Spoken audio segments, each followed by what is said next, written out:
Welcome back to CelJaded, playing Total Extreme Wrestling 2020. My name is Alex. This is Monday, week 2 of January 2006, playing the Shifting Sands mod. This is another episode of Monday Night Raw, and it is the Raw following New Year's Revolution 2006, where we saw John Cena, WWE Champion, lose that title to Edge when Edge cashed in his Money in the Bank briefcase in dramatic fashion during the main event between John Cena and Kurt Angle. Edge inserts himself midway into the match. He makes it a three-way, and at a point where both Cena and Angle were at their weakest, it was Edge coming in, hitting the spear, and taking out John Cena to make himself WWE Champion for the first time. So, following on from the pay-per-view, which did not have much time for us to develop any kind of stories or raise the profile of our workers ahead of time, we've got an opportunity now to correct that for our next big pay-per-view. So it's important to get these stories and characters in place, and our first segment here very much designed for that purpose. So it is John Cena immediately demanding his rematch with Edge tonight. So Cena, he hits the ring the moment Raw comes on the air. He grabs that mic and he is voicing his displeasure at the conduct that the Rated R superstar showed at New Year's Revolution. Cena wants that title back. But it is Edge in huge fashion here, returning now as champion, interrupting Cena, claiming that there will be no rematch. No rematch stipulation exists for the contract, he says. That's assuming he read it, but nevertheless, he will not face Cena one-on-one again, he says. So Edge here seemingly doing everything in his power to avoid facing what he's done to John Cena. He doesn't want any part of John Cena anymore. So that is Edge making some very bold statements there to a very irate Cena who's still in the ring. But joining Edge on the rampway is Vince McMahon himself, the owner of the company, who interrupts and tells each man that they need to find a partner for tonight's main event. So as part of this, Vince has revealed it was Edge that he spoke to at the beginning of that pay-per-view, New Year's Revolution. Remember that there was a segment there where Vince McMahon welcomed a mystery guest into his office. It was Edge he had the discussion with. He did clear Edge's decision to cash in the briefcase midway through.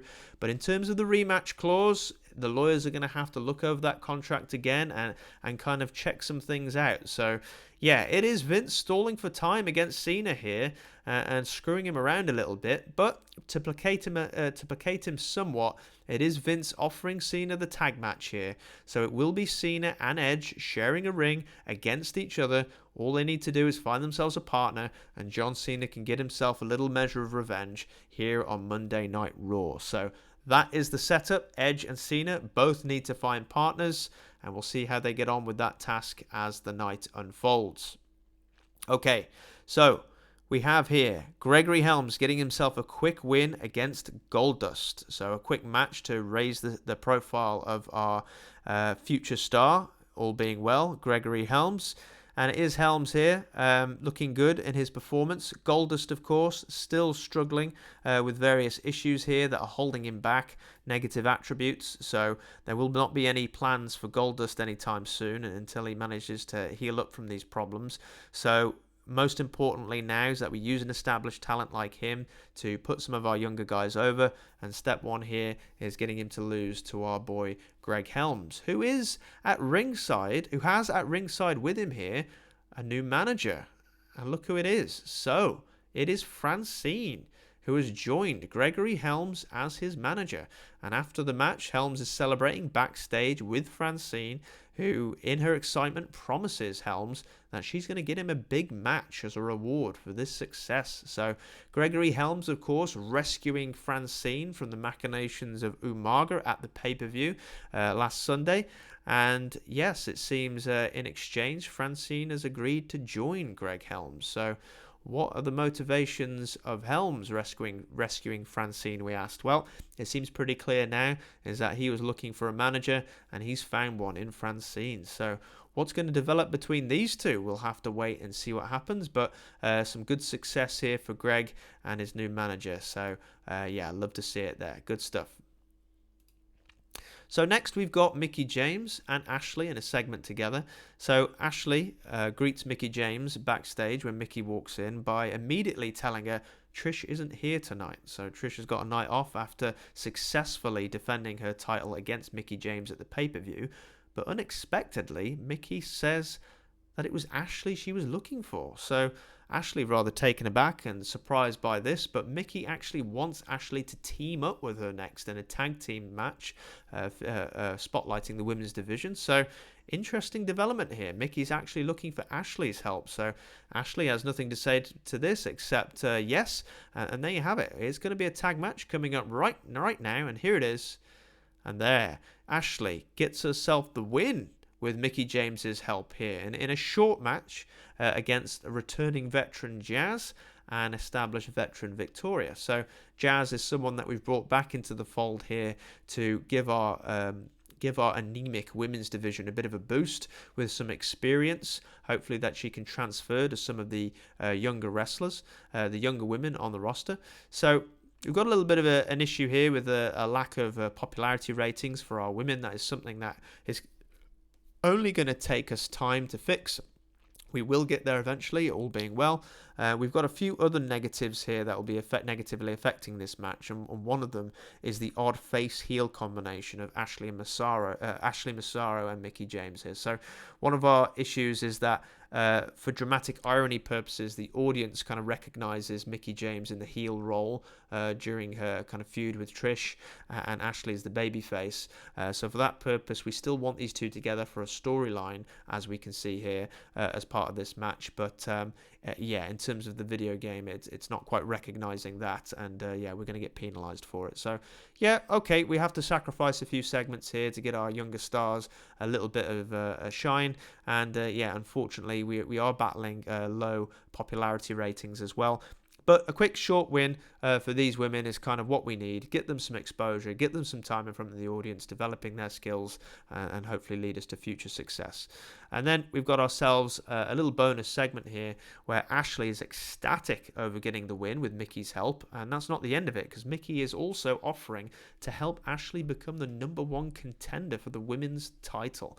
So a very exciting prospect, a very exciting opportunity for Ashley, who, let's not forget, is Trish Stratus's protege, possibly here being in contention for that women's championship as a challenger. So Mickie James, what's she got up her sleeve here? She's helping out Ashley rather suddenly, acting very friendly, and we'll have to see where the story develops from here. But yeah, good stuff in this segment from both women. It keeps our story ticking over while we give women's champion Trish the night off. So good stuff.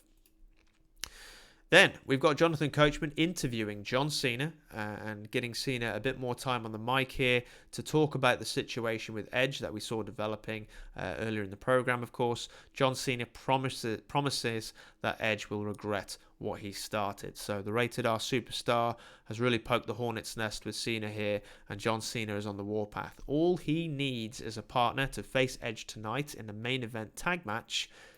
And what do you know? It's Kurt Angle who approaches John Cena after this interview and offers a sign of respect here. And it is Cena accepting as well. So John Cena and Kurt Angle, of course, were in the main event as enemies. And it was both men getting screwed over by Edge during that as well. So what is going down here? John Cena and Kurt Angle possibly forming an alliance here ahead of the tag match. We'll have to see if it holds up. And then we've got ourselves Tommy Dreamer, who has no business being in this arena after the horrendous bump he took last night at the pay-per-view. But he has checked himself out of hospital. He's clutching his ribs. He's taped up. He's got a kendo stick in hand. The absolute lunatic has attacked Umaga. You want to talk about poking the hornet's nest? This is it. So Dreamer, more heart than sense here. And yeah, this does not go well for him at all, as Umaga quickly turns on Dreamer and is more than happy to keep kicking the living hell out of him. So you've got Ricky Steamboat, the trainer in the backstage area there, kind of jumping in, trying his best to separate these two men, but it is not happening. The brawl is on once again, and it's looking very one-sided as Umaga is beating the living daylights out of Tommy Dreamer. Very injured Tommy Dreamer, like I said, that should not be here and is definitely not cleared to wrestle. So Umaga still on the rampage backstage at Monday Night Raw. And then we rejoin Hogan and Jerry Lawler, who were at the pay-per-view as well the night before. And it is Hogan who appears now to tell Jerry that they've got a tag match coming up next. So how do you like that? Lawler, very surprised by this, that Hogan has pulled some strings and used some of his influence perhaps backstage to get them booked in a tag match together. So interesting little development here with Jerry Lawler and Hulk. And yeah, that match is coming up right now. And there it is. So perfectly fine match, all things considered. We chucked in a couple of guys here. Rob Conway, of course, who was involved in a small storyline capacity with Jerry Lawler, and Tyson Tomko there as well, as just as someone to eat the pin, as it is Jerry Lawler getting the pin and getting the win for his team here, for Hogan and himself. But interestingly here, it is Hulk Hogan dominating the match. So interesting development where, although Jerry Lawler gets the win, Hulk kind of eats up most of the match by himself and doesn't even look like he really needs Jerry's help. So yeah, that was a bit of a strange tag team match, but nonetheless, a win is a win. And after the match, you've got Hogan and Lawler, who are both posing for the crowd, and it is Lawler who's giving Hulk a bit of a sideways glance afterwards. So Jerry not entirely thrilled by Hogan's conduct during the match, kind of eating up all the spotlight for himself. But a win, like I said, is a win, and it is Lawler and Hogan here entertaining the fans together, a couple of legends in the ring doing what they do best, and there you have it. So Jerry Lawler and Hulk Hogan getting the victory here on Monday Night Raw. And then, moving on, we've got Umaga, who emerges on the ramp with Dreamer's lifeless corpse and throws him, or it, let's say, off the stage. So a powerbomb perhaps off the stage, through a table. Tommy Dreamer has taken another huge bump, his second in 2 days. And you've got all the backstage personnel now. Ricky Steamboat, he's got Gerald Briscoe, Patterson, you've got various officials there running out to try and break up the brawl that's going on here between these two men. And there you have it. So Umaga has beaten Tommy Dreamer to within an inch of his life once more, and it doesn't look like anybody's going to be able to stop this Samoan Savage anytime soon. So Tommy Dreamer, you wanted to come to the main roster? Well, there you have it, pal. Welcome to the big leagues. And yeah, that could be the end of him by the looks of it after this. But good work anyway, and does what it needed to do, getting Umaga over in the process. Okay, so next we've got Lita, who is in the locker room with Edge, and it's Triple H's locker room they're actually in, where Lita's taking the charge here for her man by promising Triple H a future title shot if Triple H teams with Edge and they can win this upcoming tag team main event together. So Lita, using her powers of diplomacy, cool chick that she is, to bring Triple H into the fold here. Top tier worker, definitely a man who knows Kurt Angle and John Cena pretty well, and a strong ally in Lita's camp here. So Edge letting Lita persuade Triple H to join the fight against John Cena and Kurt Angle, and like Lita said, if Triple H can get the win alongside Edge here, it could mean a future title shot for him as a gift from Edge. So definitely nothing to lose here for the Cerebral Assassin, and we'll have to see how that turns out, because the match is coming up right now. There it is. So great match here between John Cena, Kurt Angle, Triple H and Edge, but it is Cena and Angle getting the win, although it's a bit of a Pyrrhic victory because it is Edge intentionally disqualifying himself when he hits Kurt Angle with his title belt.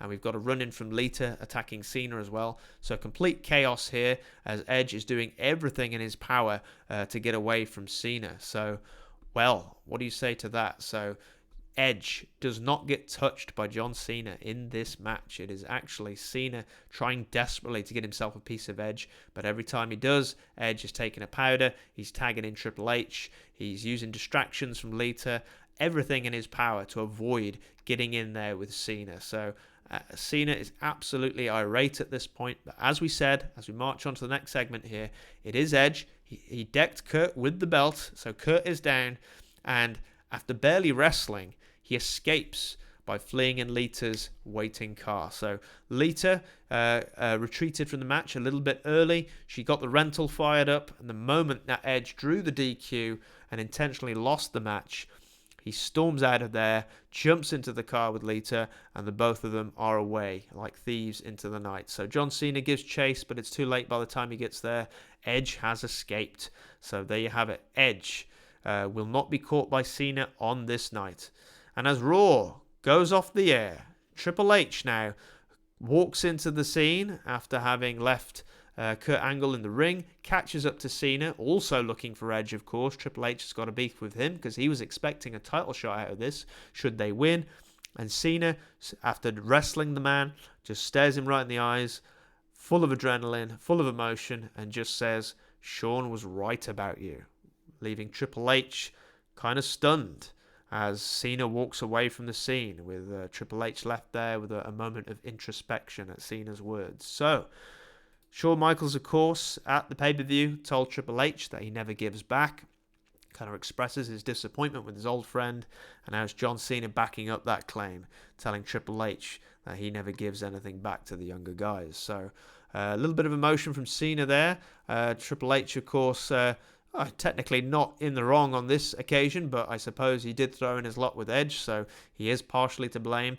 But Triple H left kind of staring in solemn thought as Raw goes off the air. And there you have it. So an overall rating of 84, a very decent rating to be sure. And a strong episode of Raw to follow up on our pay-per-view performance as well. So getting the storylines in place now. We've still got a long way to go with regards to the women's division and some of the mid-card there.